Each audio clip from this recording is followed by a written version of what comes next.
Yeah. Talking to my mirror like I love you so much. Curving on my critics like I hurt you so what? You can't kill my confidence, I think I'm the man. Tally all the fucks I ever gave on my head.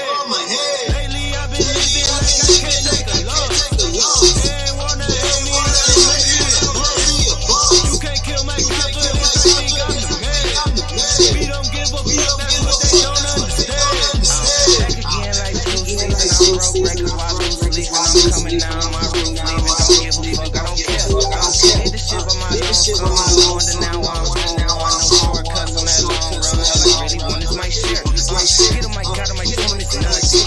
In the discussion, fuck all the feelings I throw on my bed up percussion. Shit is disgusting. I hear them talking about shit they did and they do not move me, not in the least. They ain't been dropping no seed in the soil, but spread it you on, spot at the feast. I've been on Como, showboat, rowboat, wave ride. Cool shorty, too naughty, pool party, west for the face ride. Any up, penny down, hand me down, thrift store, old drip. New money, too funny, old shorty, talking about old shit. I'm on the ass now, can't get a pass now, I'm a cash now. Keeping it fresh now, niggas is trash now, I'm a pass out. I've been killing my lows and living on highs and seeing the skies the blue. You can just see in my eyes that there is no lies, I cannot disguise the truth. I've been shucked off, getting sucked off in my new merch, color duck sauce on the new couch on my Chuck song. What the fuck on with that shit? I'm big cool on a small check, cause I know now that I'm all that. Got a hard guy on the ball cat, get the fuck out of my face. Talking to my mirror like I love you so much. Curving on my critics like I hurt you so what? You can't kill my confidence, I think I'm the man. Tally all the fucks I ever gave on my head. Lately I've been living like I can't take a loss. They ain't wanna help me, that's what made me a boss.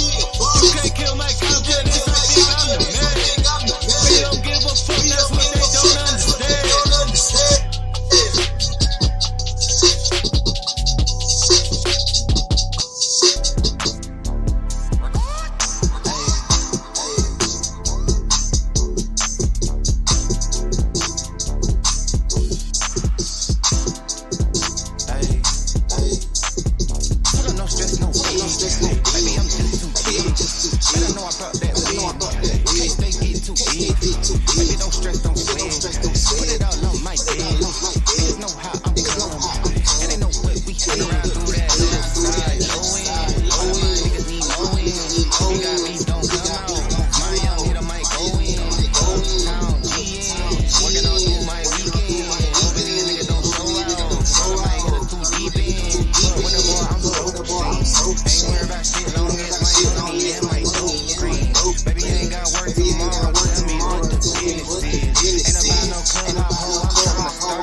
Just appreciating life.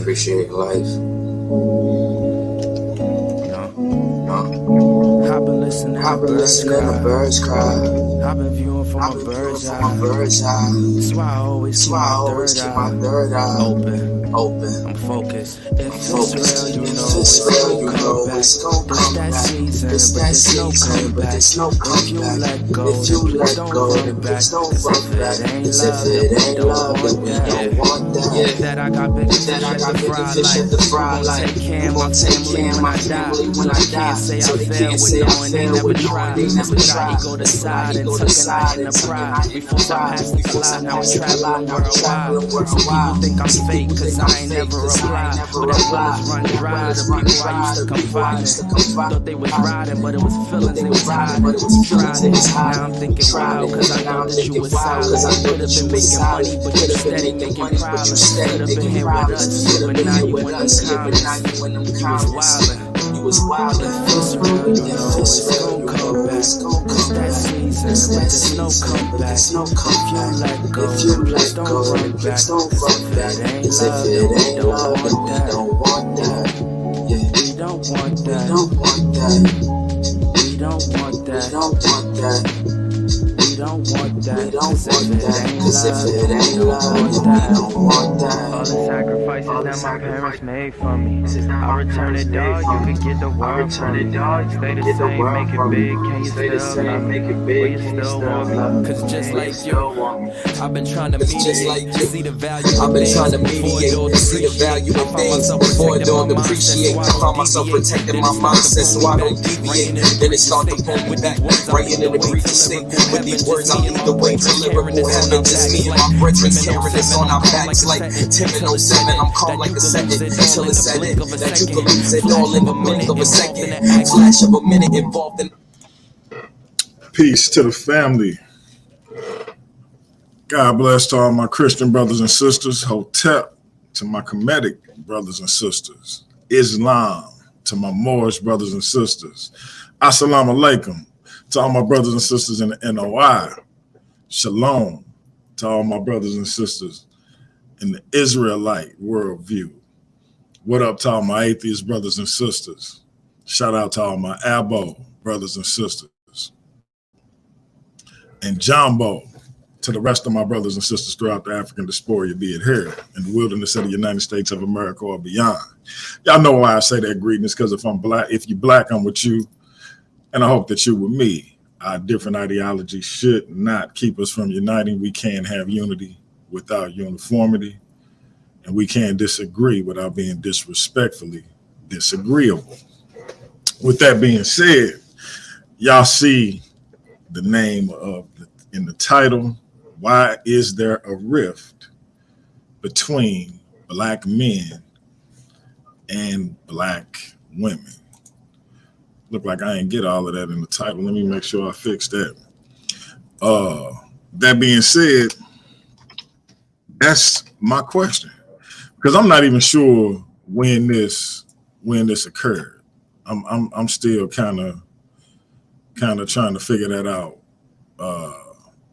myself, and so it's kind of a mystery to me. It seemed like, we more and more I see black men down in black women down in black men, and this is more than I've ever seen it in my 46 years. I'll be 47 in October, and I've never seen this. I've never seen this before. So I'm just curious, when did this begin, and why is it the case that we putting down each other instead of lifting each other up? And so, is this thing really not gonna let me edit the title? Okay, I got you. So anyway, yeah, I'm just curious. I'm just curious as to, when do y'all feel like this occurred, and why has it occurred? What's taking place in our community where black men and women seem to be on opposite ends of the spectrum, where we actually have women like Cynthia G saying abort black male babies. We have men saying that black men no longer respect black women, men like Anton Daniels and the like. You know, you got this manosphere thing who are picking up the mantle of Kevin Samuels. Rest in peace to that brother. But I think some of his rhetoric was misunderstood, and some of his rhetoric was just dangerous in terms of his outlook towards black women. And again, I just wonder, is that the genesis of this, or was it what did his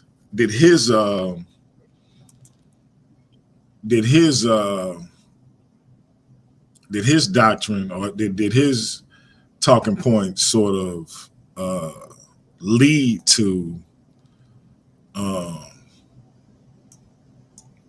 lead us to where we, I mean, did it kind of lead up to where we got with him? Because maybe it didn't begin with him. Maybe his was just kind of the apex of that particular talking point. But yeah, this whole manosphere thing and this, you know, the response to that, like how do we get to this point where black women are literally saying that they prefer, you know, men of other ethnic stock rather than black men? And y'all bear with me, I'm trying to switch this title, at least on YouTube, since I can't do it on StreamYard. When did this happen? Why did this happen? Where we sort of lost faith in each other all the way around? Because I still obviously love and care for the black woman.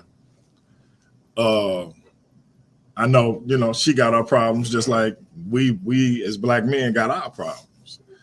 But when we start bashing each other and start saying we would rather deal with other people versus dealing with one another, that's when it get a little crazy for me. And we got our brother, my master teacher, Andre the Voice Boyce, in the building. See, he working out. I just got done working out with my son. But what up? It's kind of loud, so just let me know when you need me to say something. I got you. Hey, Craig, I see you, man. Come on in, man. I need all the input I can from the brothers because I'm trying to figure out when this happened. I see you, Teddy. Like when did we decide that we would rather deal with other females than our sisters? And when did they decide they would rather deal with other men rather than deal with us? Like what makes a woman like Cynthia G say black women should abort black male babies and say it with the utmost confidence, and then come with statistic rationale and backing to sort of back up the ridiculous things that she's saying? What makes a woman get to that point?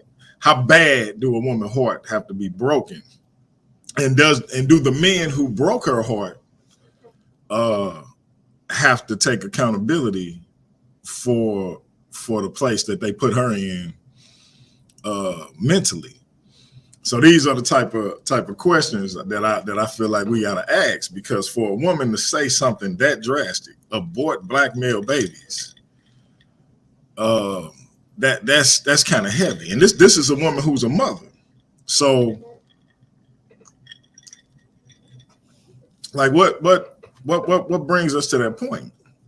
For a black man to say, hey, I'd rather deal with any woman, be it Asian, be it Puerto Rican, be it Caucasian or otherwise, than a black woman. What would make a black man who came from a black woman say something like that? Or you know, black women got too much pushback, and you know, all of this kind of stuff, you know. So you just want a sister who you could just say anything to, who just indulge you. I don't. You don't have any accountability, no pushback, no nothing. Like what we looking for? So I'm just curious, like where we at and what we want. And the same thing on the flip side. I was hoping I was gonna have some sisters come in, and I'm still waiting for that. But in the meantime, let me get my master teacher in and see what he think of this topic. Well, I was gonna say invite Mo in too. Do you say Mo to link? Oh yeah, let me get Mo in here. Let me get Mo in there. Mo has a very nuanced perspective. But now ask me the questions I was listening to what you were saying, but what questions did you pose now?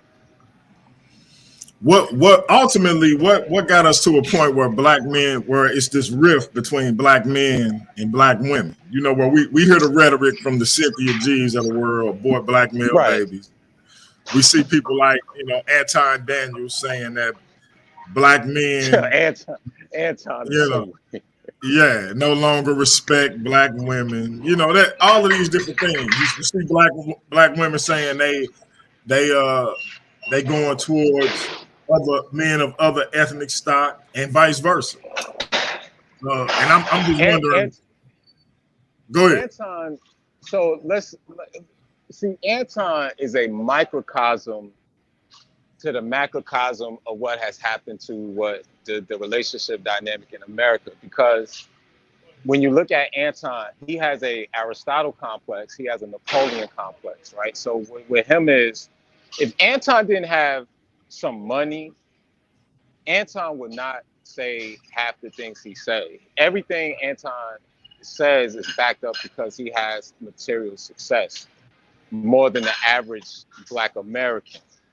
Because some of his stuff is like borderline just out there with the whole racism doesn't affect Black people BS. And I'm not really gonna say what I want to say about him because like I'm gonna respect his wife, but like he's very inflated about everything he says is grandiose, right? No doubt, so no doubt. I really don't believe him, to be honest. But go ahead. I don't believe him either to an extent. But the point I'm making is so when you look at him, he's where it begins because it's the tale of two cities. If Anton didn't have money, would he say what he say to women like that? Like how he talks, the self-righteousness, you know how he talks, seek ye first the kingdom of God. You know how he talk, right? And then he'll just put up, right? And then none of it has anything to do with money. And then he'll teach you about money. And then the point I'm making is that dynamic of him is really where you see us at, because it's like the women, right? So when you think about, I can't speak for your parents, but my parents, right? You know, being a 80s baby, I saw a different dynamic in my home with my mom and dad, right? My father he earned more than my mother. My mother worked for a pharmaceutical company, but my father was a foreman at Nabisco for 30 years. So he earned more than my mother, right? But, you know, I had a 2-parent home. They didn't use drugs. My mother had me in the church every goddamn day of the week. So I saw a different family dynamic that most people don't see in now, right? So you don't see, I didn't see my mom and dad argue about who's the breadwinner, right? It was just like pay the bills, feed the kids, right? Pay the mortgage, feed the kids.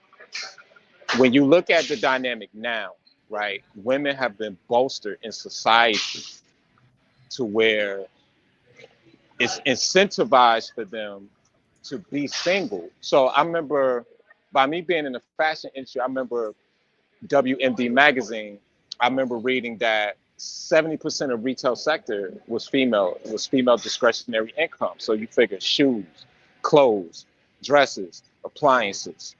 It was just coming from the female wallet, right? So why? No kids, no husband, no family. So what do? You're shifting you shifting person from one sector to the other sector, right?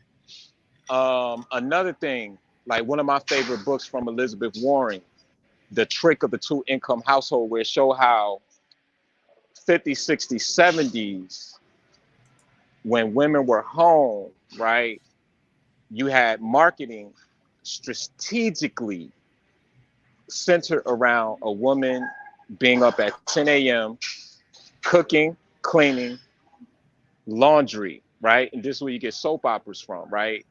During the game show time slot and then the television time slot of soap operas is when you saw television get pushed into that, right? But then what happened after that? Here come the 80s, because I'm going to show you something. Me and you talked about this on Me and Obsessions on my podcast, right? Think about the 70s. It was taboo for women to work in a family dynamic. Good times, he didn't want Florida. When James was in the family, Florida couldn't work. When you look at the Jeffersons, even though the Jeffersons crossed over from the late 70s into the 80s, you didn't see Weezy work, right? When you look at the only time you saw the woman work was when it was a single parent household. What's happening? When you saw Nell Carter and Give Me a Break, even though she didn't show children on the show. But when you saw the family dynamic, you didn't see the woman work. But then the 90s come, you saw Claire Huxtable, you saw Harriet Winslow, you saw everything, right? And then now let's get into the conversion of the feminist movement of the 90s, where you got Living Single, where you saw 4 Black professional women in a household, no man, right? And if they had men, it was a revolving door. Magazine owner, lawyer, buyer, and then the secretary assistant of the magazine owner, right? You just saw a different shifting. Even with a show like Martin and Gina worked. You know what I mean? Exactly. And they even made a little funny moment about Martin tripping off Gina, making more than him, right? And she was a marketing exec, right? So now let's fast forward that to 2023, where they're not giving women CEOs and CFOs, but they are giving them a lot of middle management position over men. And so now is I got my own. You a scrub. You ain't got this. You ain't got that. And listen, you and I both know the hardest thing in America to be is a Black heterosexual guy, because you got to find a way to navigate into a job market that's not built for you. You got to find a way to provide in America that has totally changed monetarily. You got to find a way to really understand that your daily life is a skeletal, profitable chart. It's literally overhead. You got to make decisions like, is this worth that? Is that worth this? Everything is consequential, especially when you are a working person. But then everything that's being advertised on Instagram or any type of social media is 100% aspirational. So you can't compete if you are the average guy. And I think that's what happens. Women want, they want that lifestyle. Can a man provide that? And that's where the rift have become, because there's more average men than there are exceptional men. You know, that's just the bottom line. And so let me ask you about that. So with it being more average men than what we would deem exceptional men, and women outnumbering men, what kind of problems would you say that presents as it pertains to the rift between Black men and Black women, or how that rift was created? Because we know, what was it, the late 60s on into the 70s, early 80s, where, you know, what was the movie with Diane Curl and James Earl Jones, where, you know, they would come to the woman's house to make sure she didn't have a man there, right, and things of that nature. And it was almost like it was more incentive to be a single mother. You would get aid from the government and things of that nature if you were a single mother, and the man kind of had to play along. Well, in the meantime, the man might go meet another woman start a family with her, and then and perpetuate that same situation. And so now he got two sets of families where the woman is being incentivized to be a single mother. He has to pretend that he's not involved, and eventually it becomes a situation where he's not involved, because once one woman finds out about another woman, now this you follow me. And so yeah, I'm gonna yeah, Claudine. So to the person that said the Cosby Show started in 84, it also ended in 93, 92, 93. And if you telling me that you didn't see that the Cosby Show ushered in that whole, you never even seen the Cosby Show, you never even seen them go to the grocery store, but you saw them buy a $35,000 painting. That's aspiration, right? That's total aspiration. That's marketing. Now, I think one of the sisters said drop the link. I think she said that. But yeah, listen. I was on a Twitter space the other day. We was talking politics with some of the professors from Harvard, and we were talking about reparations with some of the people that's trying to do like state by state.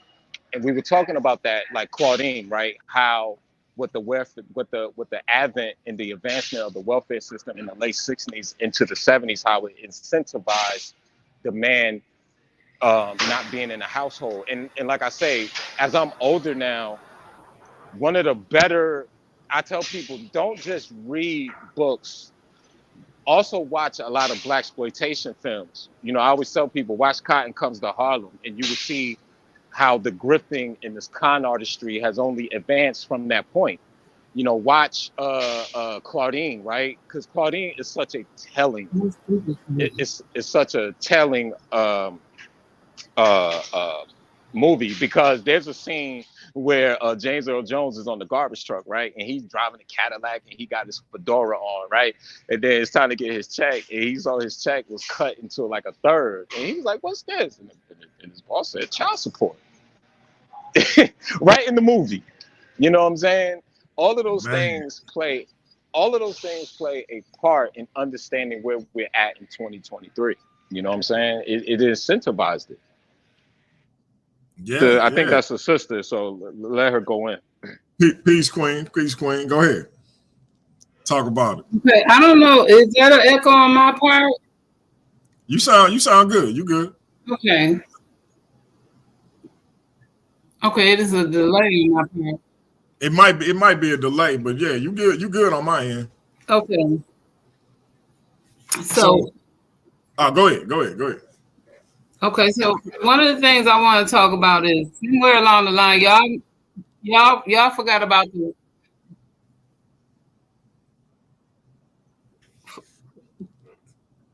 Women Live Act. Talk about it. Okay, so with the Women's Live Act that came into play, and so this is where let me boot out and come back in, because that delay is messing with me. Okay, go ahead. Okay, let me leave out and come back. Okay. Yeah, she bring up a good point. You did have the women's liberation movement where and again, I've heard this being said. I've looked into it, but I haven't done the required study and investigation into it to have a earned opinion either way. But I have heard it stated that sisters were kind of co-opted into this movement at to their own detriment, so to speak, by women of other ethnicities, when that wouldn't necessarily our sisters fight. So yeah, the sister back. So I'm gonna let her break it down. Go in on that, Queen. Okay, so when the Women's Live Act came in, that put an end to this promotion couch, right? Where women had to kind of moved their way up sideways. I mean, to a certain extent, because women were only secretaries and they only held certain jobs, like they didn't work in certain fields. Even today, they still have X amount of jobs that they still can hold. And so with that Women's Lib Act, they even did a movie. I don't remember the name of it, but Sally Struthers played in this movie. And for women to have these rights to work in like in mechanical services, where they work in like Goodyears and plants and things like that. So they wasn't able to do that, where it's not where anything you can do, I can do better, but they were able to work in these kind of jobs. So that put an end to some of that thing. And this is where women started to make a little more money now, and they wasn't able to just solely depend on men or child support or these kind of things, because they were able to take care of themselves a little better now. So with that being said, that kind of put a little more empowerment on themselves now. So as that, when time progressed, it wasn't so much like I didn't need a man. It was more like I could do bad by myself. So this is where that kind of kicked in, that, right? So instead of saying men starting to say, well, she doing just as good as me. And then all of a sudden, it wasn't like waiting on him to come home, or if he ever came back, because you were used to the men leaving, even in the South, or they would leave and go up north to get a good job. And next thing you know, he never came back, because, you know, it's a woman in every city or a woman in every town. So he never really got lonely or whatever.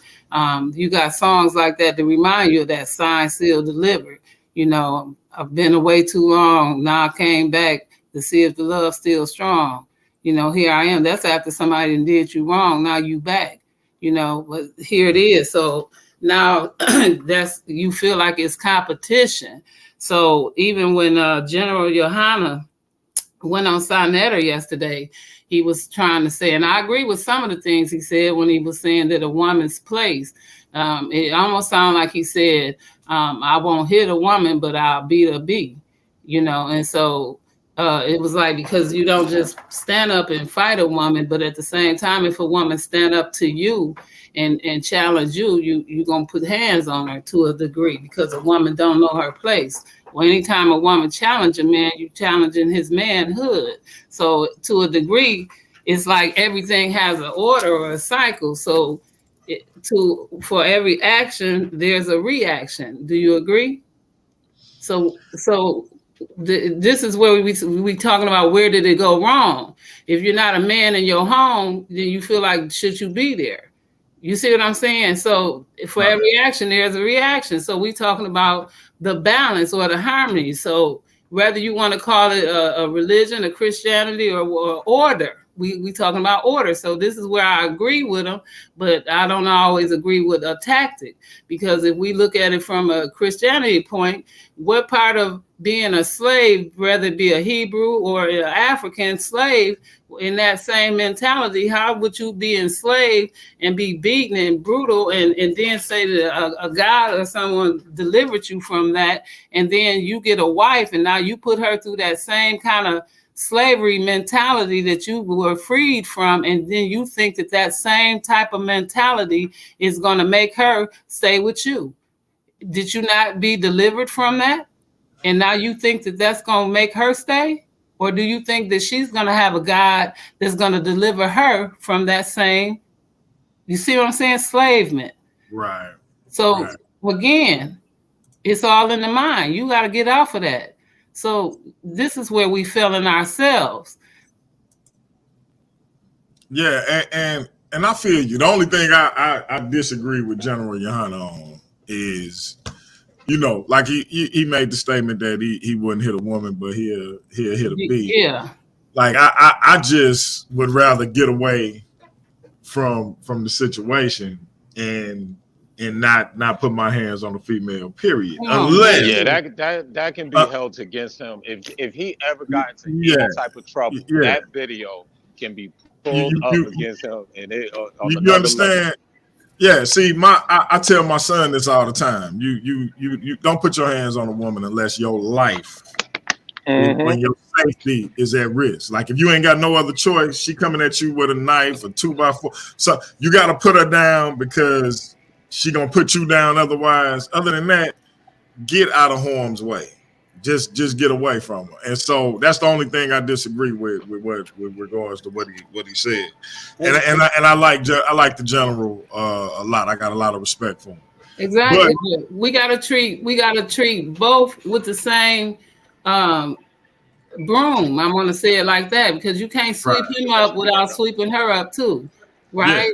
Because again, if she challenging him and he don't feel as the man, and she gonna feel like the man, then we can't say, well, this is why, or you know what I'm saying? I see you don't want to throw it in her face. Well, I see why you don't have one, but if you're gonna challenge him as the man, then what is he supposed to be?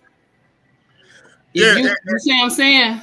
No, and I feel you on that, and that's the thing. That's why I say, like, how did we get to the point where we got sisters making statements like we should abort black male children? Black women should abort black male babies. We got black men saying we should deal with every woman except the black woman, because even with the situations that we talked about, the situation in the 60s, the feminist movement, we still had black men and women coming together, building families, supporting one another, etc. And then we get here in the last 10 years or so where it's been a vocal and aggressive sort of push to sort of have our people go in opposite directions in terms of who we deal with in relationships. And listen, if you want to deal with the opposite race, that's fine. I don't have a problem with what people want to do. My issue is don't put down, because you want to deal with a black woman, don't put down, a white woman or a Chinese woman, a Puerto Rican, whatever you want to deal with. Don't put down a black woman in the process. Same thing on the other side. If you want to deal with a man of a different ethnic stock, don't put down black men. If a black man hurts you, don't put that on all black men. And so I'm still just kind of trying to figure out, like, how did this rift sort of occur, and when, because I don't hear white men talk like this. I don't hear Chinese men or Puerto Rican men talk like this. They may have an issue with women in general and preferential treatment and things of that, but they don't specifically hone in on women from their ethnic stock the way black men and black women do. I don't hear other races at it with each other like we do. And I could be, you out in the world a little more than I am, Dre. So if that's a conversation that's going on, hit me to it. Listen, this is the bottom line. Now, whether whoever's watching disagree with me or not, I could care less. But which one? Okay, you just named Chinese people and white people in America, right? The difference between them and us is they have resources. Black people in America ain't got no resources. So what happens? You naturally become at war. DMG, as a man, dinner tastes better. Your favorite show is funnier. The lights are brighter in your home when what? The bills are paid. But when y'all trying to figure out how to make ends meet, she could say hi to you the wrong way, or you could say hi to her the wrong way. Ain't shit, nigga. About to get evicted. Like, it's a total different dynamic, bro. Hey, so once again, I can give you a scenario that took place. Mm-hmm. Go ahead. I will real quick. I'll give you a scenario that took place this morning. I got up. I was like, I got my little side hustles. I was like, hey, I'm gonna see what Amazon got popping, just to go get a little, because you go do a little Amazon run, you get your bread that day usually. It's the weekend. I might not have got my bread till Monday, but I'm like, I'm gonna go see what Amazon got popping. Just go get me a little pocket change. Wife wasn't feeling me doing the Amazon for some reason. She like, no, I just want you to chill at the house. You know, if you're gonna go to the cigar bar later, that's fine. But I want you to chill at the house. I'm like, run some errands with me, which is why when I called you earlier, we was out and about. I'm like, babe, look, I need me a little change. You know, money a little tied up. I'm gonna hop in the courier van and I'm gonna go do my thing. Next thing you know, we eating and we get back in the car. I'm like, she like, what you doing? I'm like, I'm looking to see what kind of loads Amazon got, and I'm gonna go do my thing. She was like, did you check your Cash App? I'm like, I ain't even did no show yet. I say I might not get maybe $40, $50 off the Cash App. She like, baby, I sent you some money on Cash App. And you know, listen, for those who got a problem with getting money from your lady, I don't know what your problem is, but my whole disposition changed at that moment. And I was like, oh, baby, that's what's up. I didn't ask her for it, wasn't looking for her to give it to me. Just, I was going to go do what I do. But she just wanted me to be around for the day and was like, hey, listen, we got a little extra, whatever, you know, chill out. And that's all that was. And like you said, my whole disposition changed in an instant. So like you said, when you have resources, your attitude is different. Okay, now let me get in this because it don't matter what color she was. Sis, I interrupted him. Let him finish. Go ahead, finish. I want him to get into that because I'm feeling what he's saying and I'm finna go there. Go ahead. Go ahead. I'm gonna let you go. I'll sheath my sword. Go ahead. Okay, because I got a brother that's married or was married to a white woman, and I got a brother that's married to a Philippine. And I'm gonna tell you, I don't care what color they were. And one of my brothers married to a black woman, and it don't matter what color it is. It's the situation, and they all gonna act and react the same way to a problem. It don't have nothing to do with the color, right? It's the situation. And it don't matter where they act up at, but it's the problem that's the problem, right? When the phone bills was having problems with the long distance charges, when they wasn't all concurrent, when you had to pay long distance charges, one of my sister-in-laws was from the Philippines. Her family is still in the Philippines. And so before, when they was paying these little time charges and whatnot, because I remember my mom had got on me when I used to call my brother a lot. Those charges were costing accordingly. And so when he was calling, she was calling, they was calling, whatever, they was getting into it about that phone bill. And she was going off like a black woman and she's not black. Okay. And when my brother that's married, that's a DJ, and him and his wife, and she black, and they was going off about equipment and whatever, she went off like a black woman and she black.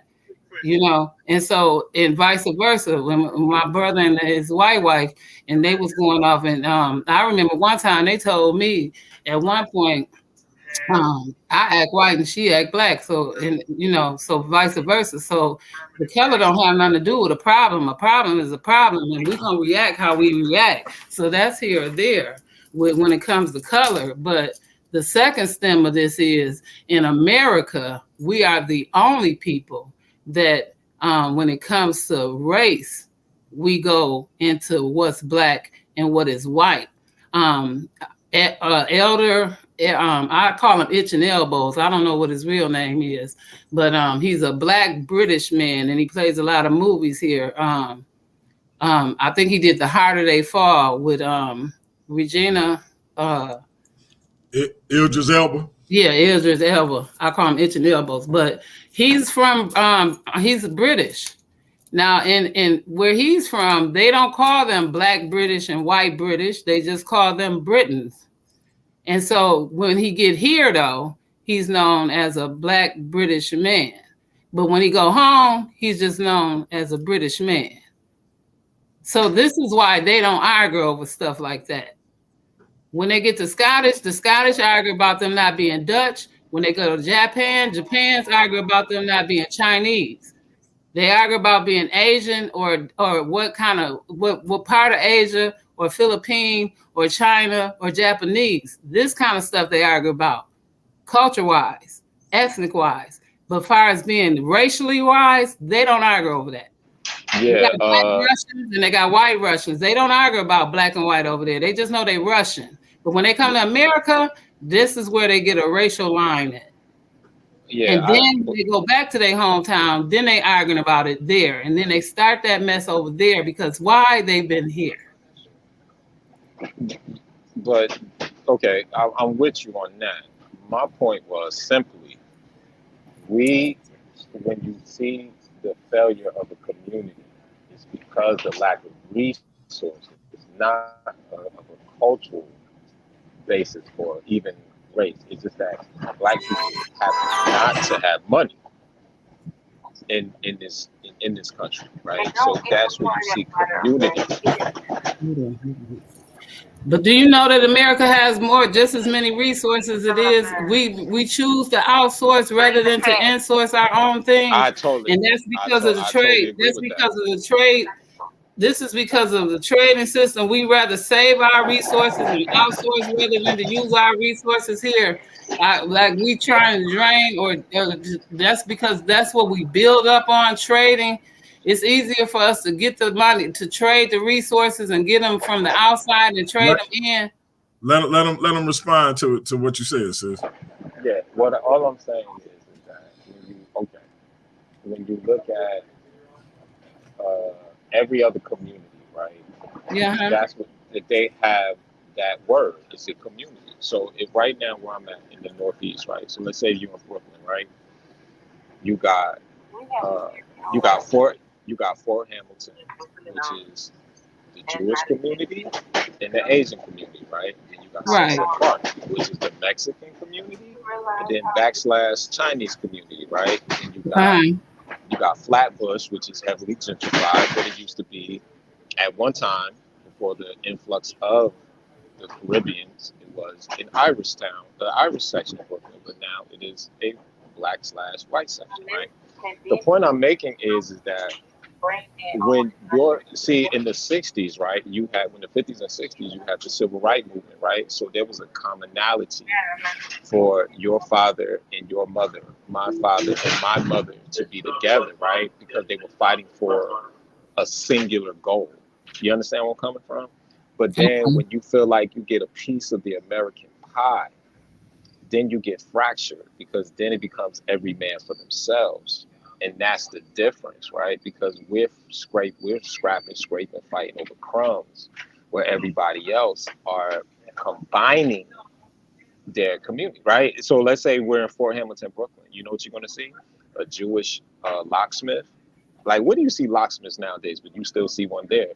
You'll see a Jewish bakery, just like if we're in like Howard Beach, Brooklyn, you're gonna see a Chinese bakery, a Chinese restaurant, right? Because that is their community, and that's the difference. We don't have those type of structures and infrastructures, and that's where you see the from the microcosm to the macrocosm, it breaks all the way down into the family, right? Because it's a difference.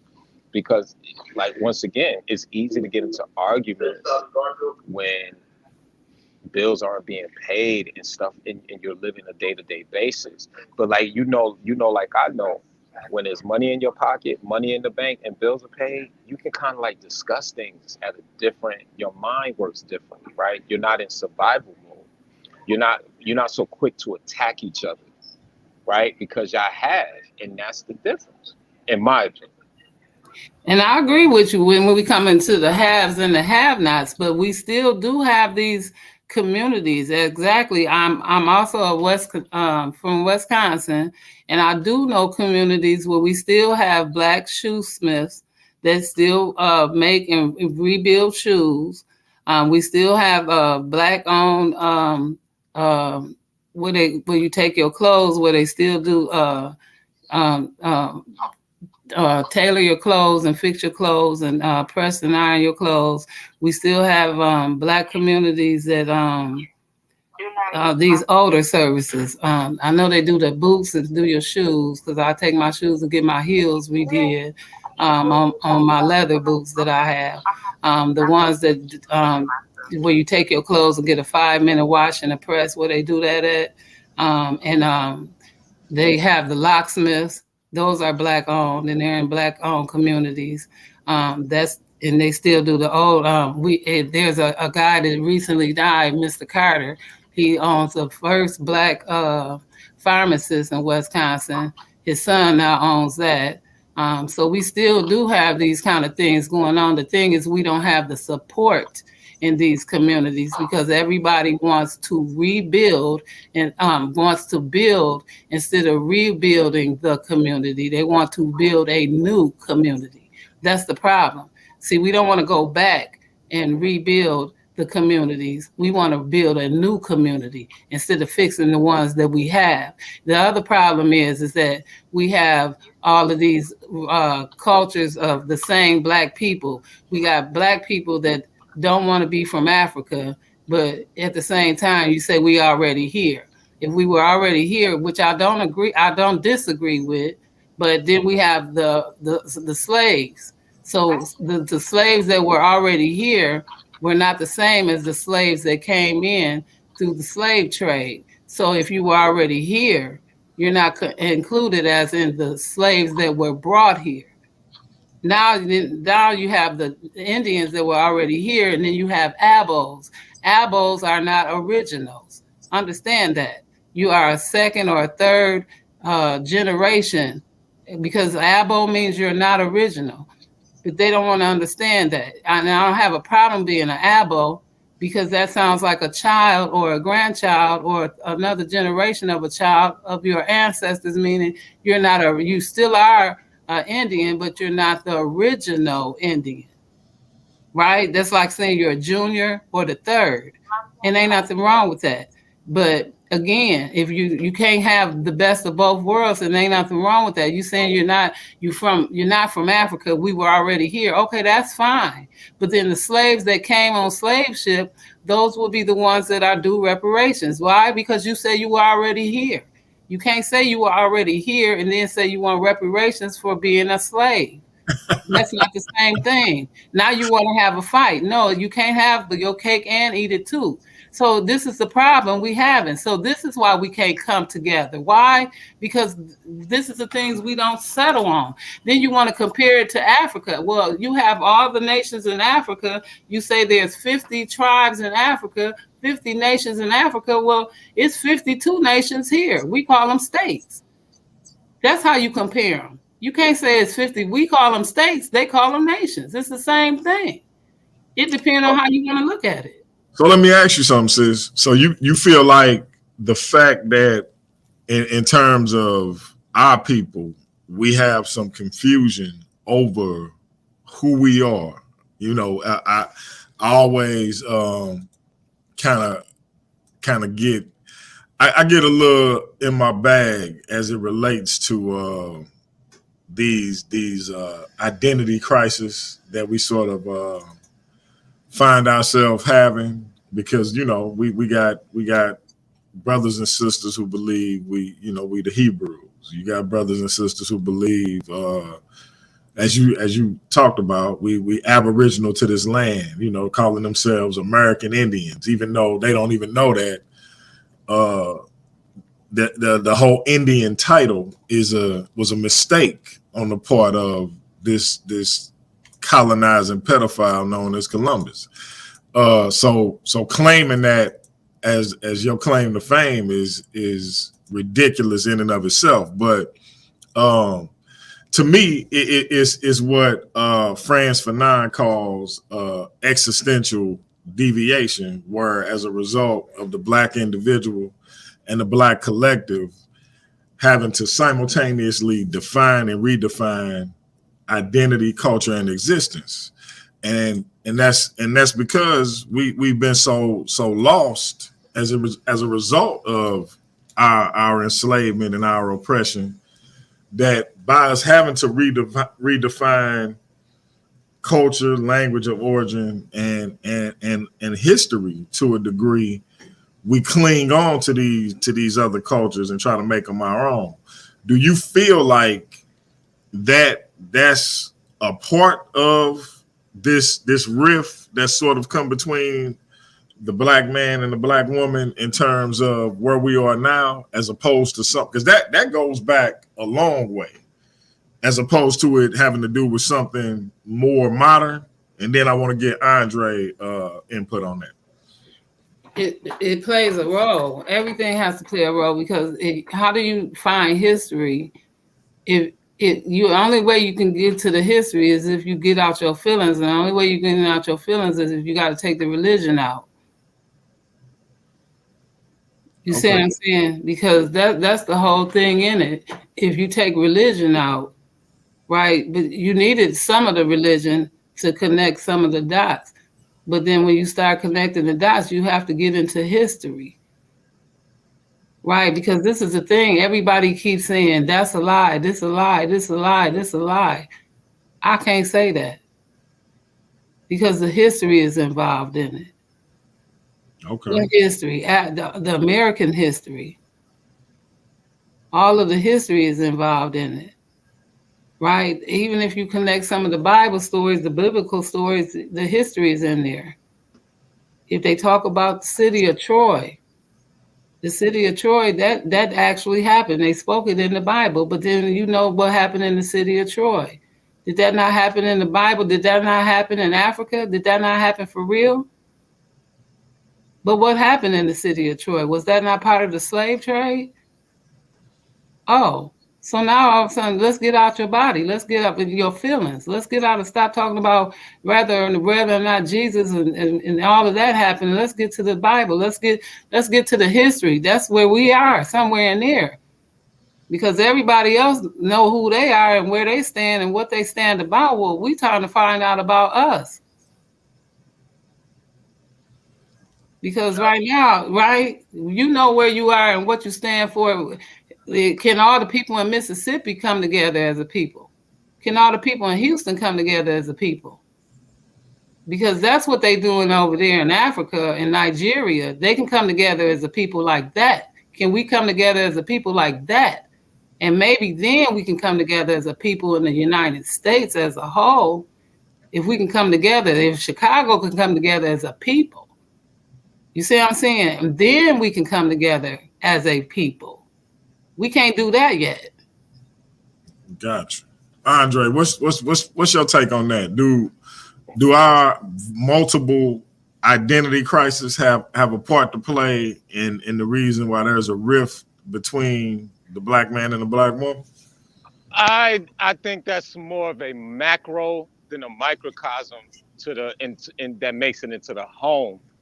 I think that's male to male, female to female, and vice versa, right? But what I will say is, you know how I feel about the concept of a God or religion. It is a divisor and a divider, right? So if at the end of the day, if I can't look at you and say you're a Black American first or a Freedman American first or whatever nomenclature you want to give yourself, then the fight is already lost, right? Because now I'm looking for something to separate you instead of combine or align with you. Me and you both say the same thing, DMG. You're Black first, right? Like I don't see your God. I don't see your religion. I don't. But if I see, when I'm walking down the street of Manhattan, a woman my mama age and her feet is black as the tar because she doesn't have shoes, I see my mother, right? And it hurts me. First and foremost, I could care less who she prays to or does not pray to. So I think that's more of a macro than micro. But I will say that to me it goes back to resources. I'm gonna have you share your screen if you're still on when I get home, and I'm gonna show you how we just don't have it. So when you think about Chicago, when you think about Philly, not really Philly, but Philly is definitely impoverished. But when you think about Chicago or even Milwaukee is one of the most racially segregated cities in America, along with Chicago, right? A tale of two cities, right? Why? Because once again, resources. And when you have no resources, how do you stick together? It's kind of hard. Like I said, in the 60s, when we were fighting for it, and we saw that, because don't get it twisted. In the 50s and 60s, America is not where is it at now, where the top 5% has much as the bottom 80. At that time, labor was still a way to make a life. Your mom and dad didn't need a college degree to make 30, 40, 50, 60,000 and own a home, have 2 kids and a car. Now you need a degree just to hustle, right? Let alone have a family. And I think that always causes a different thing in the richest country of the world when you are just scraping for straws and everybody else is. I always say to people, you know how hard it got to be a kid in the projects, but then you walk outside and see somebody drive past you in the ML 500, and you just sitting there saying like, what? I ain't even eat today, right? You got to think of the trauma of sometimes of what we see in comparison to what we can actually obtain and touch. And I think a lot of times that becomes a separation tool, and it impacts us differently, you know. And it's easy to fall in line with your idea of a family when everything is taken care of, but when everyone has to fend for themselves, I think it becomes harder, and that's just my opinion. Okay, but in the 60s, you thought it was easier in the 60s than it is right now? I didn't say it was easier. I said labor was more accessible, right? In the 60s, wait a minute, Yes. hold up. In the 60s, they didn't even classify the Negro system yet, because before the 64, the so-called Indian and the black Negro wasn't even threw in the pot together to be called Negroes together until 64. So, all right. So once again, so, and even then, the Caucasian had just been established to be what was it to be white according to the black laws, and the black law dictionary just had got threw out around abolished, and the black laws just had got abolished around that time, and something else happened around the 60s, early 60s. So you're talking about like the civil rights bill, right? Yeah. So in the 60s, the black, it was not that easy for black men to even get a job. Let's know the families were still struggling, but they still were staying together through the struggle. Through this, so there was no WIC, there was no food stamps, there was no nothing. So for you to be in your feelings because somebody else driving a nice car, the struggle was hard. But there is more out here now compared to, and I understand the resources and whatnot. Okay, do me a favor. Let him respond. No, DMG, look up the Color of Wealth report for me real quick, and share your screen. All right, what I was saying again. So let's look at Los Angeles, right? Compton was once a white city, right? And then you had Los Angeles, which was predominantly white and Mexican. And then black people came from Mississippi and other southern states to work at Ford Motors, right? Which gave you Laurel Avenue. You had Tulsa, Oklahoma, which gave you the what happened over there, right? You had all these places where blacks were able to go to work, i.e. Detroit, i.e. all these places. Now, during the 60s, what I said again, these were free men, though. We know this, right? We know these were free men, and the free men were black men, and they were also known as Indians. So we count them up, right? Okay. Which one you want, Dre? You want the one from Los Angeles? You want? Give me the one in Massachusetts, real quick. All right.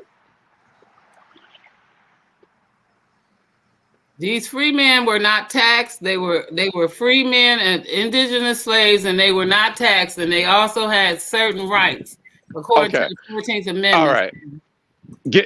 So give me the one in Massachusetts real quick, DMJ. Okay. And read off how much does the median white home have in comparison to the median black home have. Give me 1 second.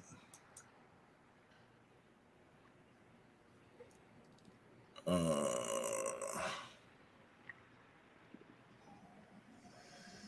right, let me share my screen.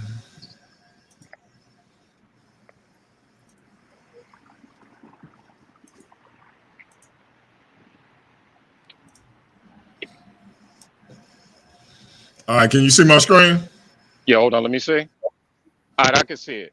So read off the median. What does the median white home have as far as in liquid value or monetary assets in compared to the black home. Okay, I think I need to scroll down. All right, scroll. Look at the charts. There you go. All right. Okay, so white. Right. We looking at 256.5 thousand. Look at how much black people have. Wow. Wow. Again, these are freemen. These are freemen, and they are Indians. Okay, freemen and Indian. How do you fight 250,000 with what you have now in this country right now? How do you fight that number? How do you stay together when you don't know when you're going to eat, right? That's the difference. Back then, they didn't have aspiration. They didn't have this stuff being marketed to you in a different way. That was my point. The commonality was equal. They wanted to have the opportunity to get into the American pie. So they stuck together. They had no choice. It was survival. Now you're sold like you're having it, but you really don't. That's just my point. No matter what color you are, I'm talking about our people, whether your status, your nomenclature, or whatever you want to say, it's one of the main reasons there is a divide amongst our household. That's all I'm saying. That's all I'm saying. I think the Queen Mignette in the chat is right. I think y'all might be talking about two different things. We are. You know what I mean? Not that so we don't discount the point the sister trying to make. I think y'all really talking about two different things, because when we look at what we just looked at with regards to assets and net worth, the disparity is astronomical. And so, but I think what Sis talking about is something different. I think she talking about how we kind of just push through the obstacles and pitfalls and things of that nature back then. So I'm gonna give y'all my take, and I'm just gonna keep it a buck. This is DMG opinion. You know, nobody has to share it. This is just where I'm coming from, because we're a little bit over an hour, and I'm gonna go ahead and end it. I'm gonna let everybody close out, but I'm just gonna give y'all my take. All right. I feel like once we crossed the threshold of the civil rights movement with regards to the civil rights bill being passed, segregation being pushed through, and all of those things, we still had a situation where we had drugs being pushed into our neighborhoods systematically. It was strategic. Yeah. We know that because we have documents showing that the government was culpable in that distribution. We see that it's liquor stores on every corner in our neighborhood to this day. And so you have people self-medicating. You have people selling drugs. Like when you put people in a desperate situation, they do desperate things. And so it's not hard to imagine our youth and other people choosing to sell drugs when their stomach already growling. So it's not hard to imagine them selling drugs to the next person, regardless of the fact that they have the same skin color. Once you do that, now you're setting up situations where they have to protect their territory of where they distributing their products. You have gangs being created, crews being created. Now you got a criminal, a cesspool of criminal activity that's being formed in these different Black communities.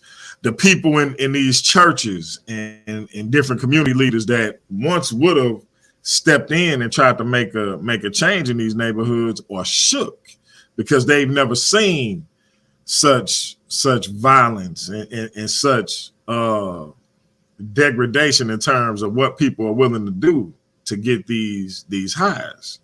And so we have a situation where our people were systematically targeted for this purpose. No other community was targeted for this, and it didn't become a problem until it started bleeding out into other communities. So it wasn't a problem for them to declare a war on drugs when they knew we were the ones who were selling and taking drugs.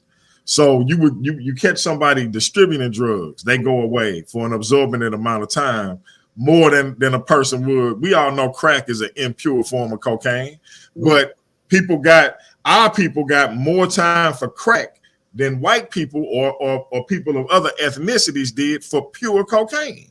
So we know these things took place.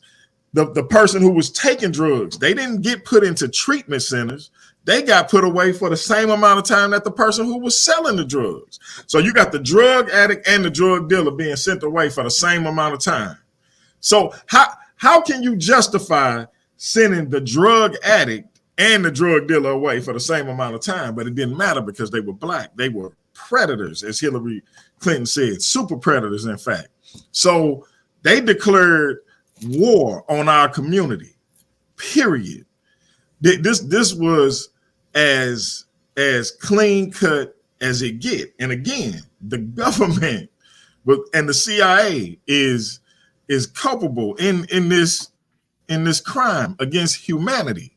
And so when you send these people away, when people are being, my father tried his hand at selling crack, and you know the story, don't get high on your own supply. So, but trying to cope with the fact that he had a pair of kids over here, me and my sister, and then he had a pair of kids at home, and he trying to make all of this work financially, and the math wasn't mathing, right? Because it wasn't enough money to go around to take care of the kids over there and the kids over here. So he tried his hand at drug dealing aside from the job he was working. And when the stress wasn't getting to him and the beer and the alcohol wasn't enough for him to sleep at night, he thought he'd try crack, and he got hooked, right? And so he saw firsthand the desperation he would feel to get that next high. He saw firsthand what that desperation was to make that next sale. Luckily for him and myself, he was able to quit cold turkey and never did it again. But a lot of people weren't as lucky as him. And he saw a lot of his peers go away for a long time. So you saw fathers be sent away from their families for way more exorbitant amounts of time than they white, Latino, Asian, etc. counterparts. And to me, in the 80s, early to mid 80s till recently, this has continued to perpetuate itself. And so as we look at this, whether it was crack, whether it was heroin, on up to the newest craze, this has been a systematic way for them to get black men out of their households.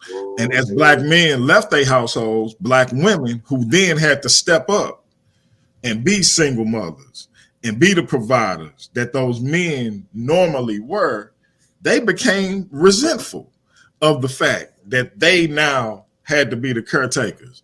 And so, like, where was you at? I'm tired of bringing these kids out here to see you. I'm tired of having to handle all of this on my own. This boy is too much for me, because now that boy is trying to repeat the behavior of his father in many of these instances. And so you have a whole pool, a whole soup of situations that were conducive to the destruction of our people. Now, obviously, this is not a 1-for-1 where everybody ended up following the same track, but this affected the community as a whole. Whether you was the person being robbed by the person, you was the person being killed by the person, this perpetuated a lot of things in our community. And so when a mother has to be both mother and father, because we haven't even touched on the sexual deviancy that came into our neighborhoods, is now it ain't a father in the home to protect his children. You bring another man in your house to be the father figure. You don't know what kind of stuff he bringing in. You don't know how he looking at these kids who don't belong to him. He could be molesting the boy and the girl. And then you don't know how that's going to affect them going forward. Are they going to perpetuate that behavior with their siblings, with their nieces, with their nephews? This thing was so insidious when we think about how it affected us generationally. And so I believe if you ever watched, if you're a movie buff like me and you ever watched The Godfather and you see, five families meet. That's my favorite. He said, hey, so you remember the scene where they talking about bringing drugs in, and he said, one of them say, I think it was it wasn't Barzini, but it was one of them. He said, in my neighborhood, we'll give it to the coloreds.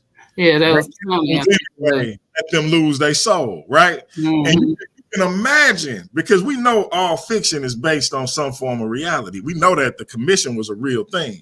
You can imagine them having these statements because we know what they thought about us. Mm-hmm. So this was strategic. You got crime bosses, crime families saying they're gonna put it in our neighborhoods because we have it anyway. You got the government talking about let's distribute it within their neighborhood, let them kill themselves. So this thing was almost inescapable for us. I hear a lot of people talk, well, they didn't have to sell drugs. Well, you tell somebody who watching their mother work 5-6 jobs, watching their father work 2-3 jobs, and they still can't pay their bills. And they seeing a brother on the block selling crack, got 5-6 cars, and ain't one for nothing, that he don't have to sell drugs. Go tell him that. And his stomach growling and all his siblings' stomach growling, despite how hard he see his parents work. Tell them he ain't got to do it. So I'm not mad at the decisions people made, because in hindsight is always 20/20. I wasn't in that situation, so I can't judge it. But I know for a fact that when I got faced with, is my grandmother gonna eat? Is my uncle gonna eat? Am I gonna eat? Or am I gonna give this man or this woman this drug? I chose to give them that drug. Now, if it wasn't for my wife at 16 years old, we weren't married yet, telling me I need to make a choice between her and selling drugs, ain't no telling where I'd be. But I got an ultimatum from a very mature 16-year-old girl at the time that it's either me or that, because she had experienced a stepfather who was hooked on crack cocaine, and she knew what that life, what I was perpetuating by doing that. And she didn't want to have no parts of that. And so here I am at 17 years old, and I'm used to girls finding that appealing. Now here she come, and she not with it, no matter what I was buying her. And it kind of hit me like, oh, you know what? She right. Let me, before I get too deep into this, let me switch myself up. But that was me. A lot of brothers would have told her, all right, go about your business because I'm getting this money. And so I can't knock a person for making the decision they made, but I can see how this thing was strategically laid upon our people, and people made the decisions they made, not understanding how those things would perpetuate this thing in our community to now, where men have been absent for various reasons, starting with being sent off to jail, right? And now you got women trying to raise boys. And the fact of the matter is, as well as some men have turned out being raised by single mothers. I was raised by my grandmother. All of these things, as well as some men have turned out, that's a very difficult task for a woman to have to do, because she's a woman. She's not a man. And so all I'm saying is, I think that we have to look a little bit deeper and understand that it's some things that we are responsible for. We really are, and we have to take responsibility for that. But there's other things that was kind of out of our hands. And now, because of the bitterness between black men and black women, because of the absence of men, because women had to step up in a way that they shouldn't have had to step up. And we kind of never really recovered from that, because we dealing with a generation. When we see these little dudes walking around in their pants, literally, they might as well take their pants off. That's from a absence of fatherhood. That's from an absence of parenting. They don't have no guidance. That's not from somebody being there to tell them, hey man, what you doing? Straighten yourself up. What you like? I couldn't tell you how many times my uncle was like, hey boy, pull them pants up. What's going on with you? And my uncle is a lifelong criminal, but it was just some things he didn't want me to do, so I wouldn't be on the same side of the fence that he was on. But now we got this thing where we want the younger generation to reflect us, even though what we perpetuating is not something that we would necessarily, that's something that necessarily need to be emulated. All of these things I think played a part in that rift, because the more women had to step up and do things that men should have been doing, the more bitter they got, because now you telling your daughter what she should and shouldn't put up with, and she tells her daughter what she shouldn't put up with, and that reflects how she treats the man who she chooses to be with, and he's having to deal with that. So now he's saying, I don't want to put up with what she's putting up with, because she's reflecting what her mother's told her about onto the man who she's dealing with. This thing goes back generations, and we don't realize that it's a situation that we didn't necessarily create. It was one that we were kind of put in, but that we can correct. And so while we have to recognize that the rift was created and try to understand how it started. My question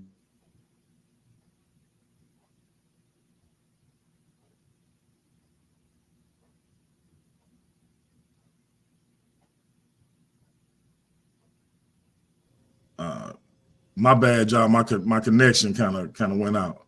Is it so far off the rails that we can't come back from it?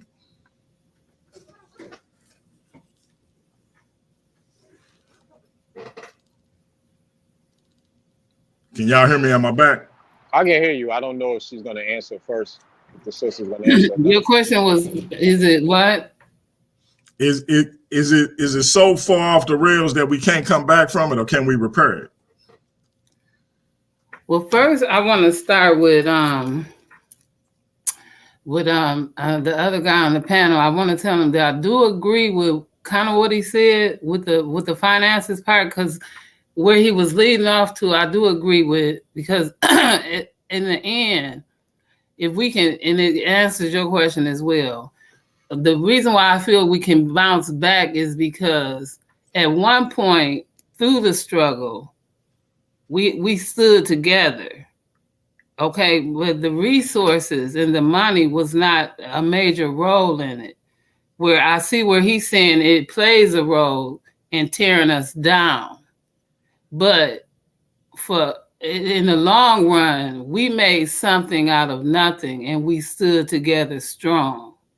And that's the part. We didn't always have it. And when we got it, we stood together. But now we at a point where, and I'm going to use something that you said earlier with the Kevin Samuels, with the misinterpretation when they said, what do you bring to the table? And see, the table was, when we came together, it was no table. You see what I'm saying? So when you come to a table, that was a conversation, right? And then we built a table so that we would build a life. We built a foundation. So the only thing we brought to a table was one another and a conversation on how we was going to build a foundation and a structure. But if you're asking me, what do I bring to a table, as if you already had a table prepared, you see what I'm saying?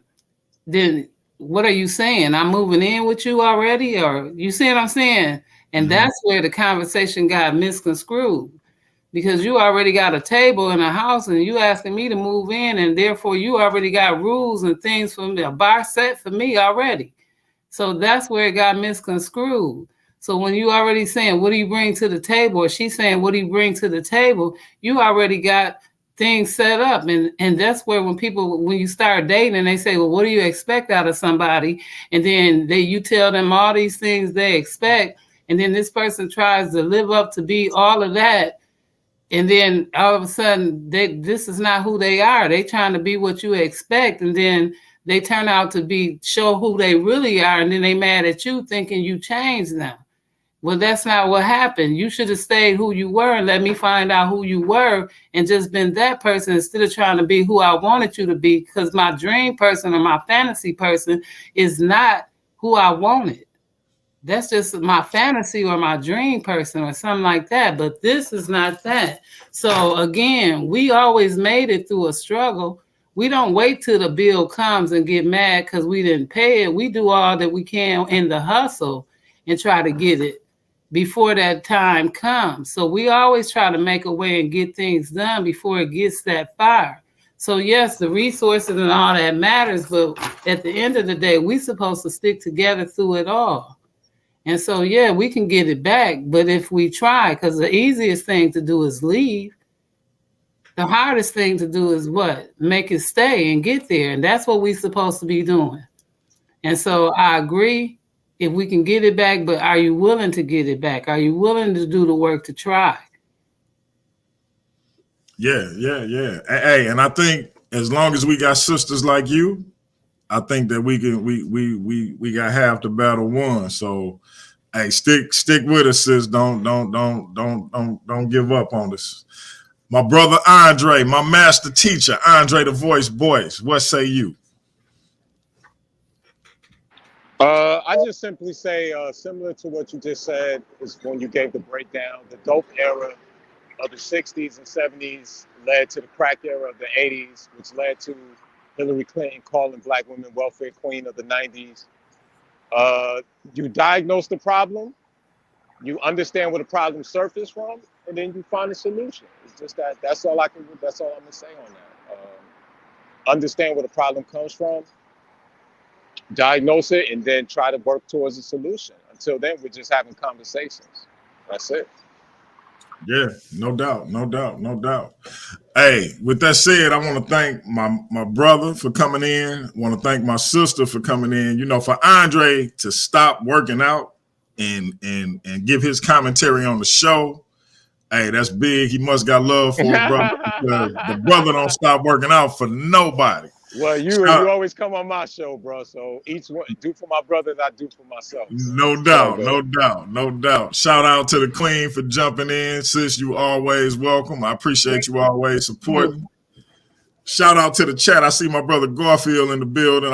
You're going to come in at the last minute, Garfield. You should have came in earlier, bro. Gave some of that good jerk chicken knowledge that you got. You know what I'm saying? But it's all good. Shout out to the queen, Mignette. Next time, hey, we're gonna have to do a part 2 because I got to get Mignette in here because she in the chat kicking knowledge, throwing out stats and giving commentary. But yeah, I got to get her in here, and hopefully, hey sis, I don't know if we got that locked in, but I got the sis. She gonna be coming in, and we're gonna be talking about how the Kemetic tradition honors black women, or at least.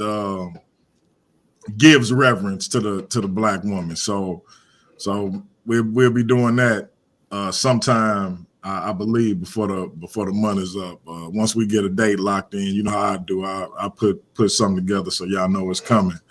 But shout out to the queen. Shout out to my real sister, same mama, same daddy, not a black in the building, and everybody else that was in the chat. We appreciate y'all coming in. We will be black at it again. Paradigm Shift TV 314. Do not forget to go to Amazon and get my book, Love and Life, Volume 1. I'm going to put that link in the chat. Y'all go cop that. It's just a collection of your brother poetry. You know, doing what I do. We got Volume 2 coming out in October 14th. Well, I might make it October 13th because my birthday is actually on Saturday. So let's say October 13th. It'll be so it's on a weekday, but y'all make sure y'all cop that Volume 1 and then go get that Volume 2. Also, you know your brother got a podcast, DMG TV. It's on Spotify. The audio is on Spotify.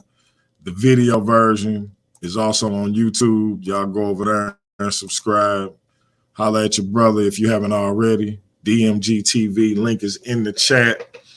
Thank y'all for rocking with your brother, continuing to support. I might go back live and talk about this crazy situation I had with my former brother, Isabio Robinson, the brother that lost his mind. I may talk about that. I may not. Otherwise, I will be live tomorrow on the Sports Dungeon with my brother Classic Craig and my brother Gib T'Challa. We're going to be talking about all things sports, boxing, NBA, NFL, etc. But y'all make sure y'all tune into that tomorrow at 4:30 Central Time. But like I said, I may go live later on to talk about this little situation with this goofy. But I may let him live, so we'll see. But either way it go, Paradigm Shift TV 314 is your brother DMG the Poet, aka Brother Pianki. We will be black at it. Appreciate y'all checking me out. Till next time, that's peace. We out.